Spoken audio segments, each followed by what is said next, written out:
मेरे कुर्सी पे बैठ, ये स्टूल पे नहीं, ये मतलब क्या डीजे इसको बंद करो, इसको बंद करो।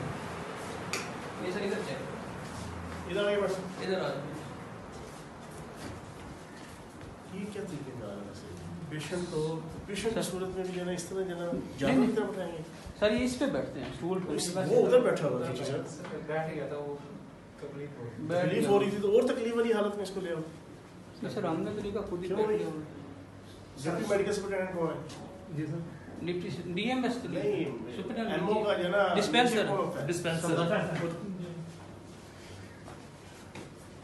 ये इस तरह नीचे क्यों बैठा हुआ था अपने घुटनों के बल? सर स्टूल पे बैठाते वैसे स्टूल पे क्या जाना, उधर बैठा हुआ था क्योंकि खिची साहब क्या ये रवायत है ना? ये ना सर इनसे पूछ ले कैसे चेक होता है। इसको छोड़े आप खिची साहब, सर मुझे रवायत बताएंगे ना। सर स्टूल उधर से इधर खुद ही फिर बैठो, क्यों आगे वैसे मतलब वही ना खुद ही बैठो। वो ना देना तो कवर करना मेडिकल ऐसा ना करें। सर पूछ लो कि मैं चेक करूँ। मैंने आपको उस मीटिंग में भी कहा था सर कि मैं इन ह्यूमन एटीट्यूड जो है ना मैं नहीं बर्दाश्त करता। इन ह्यूमन एटीट्यूड, ये इंतहाई इन ह्यूमन एटीट्यूड है ये।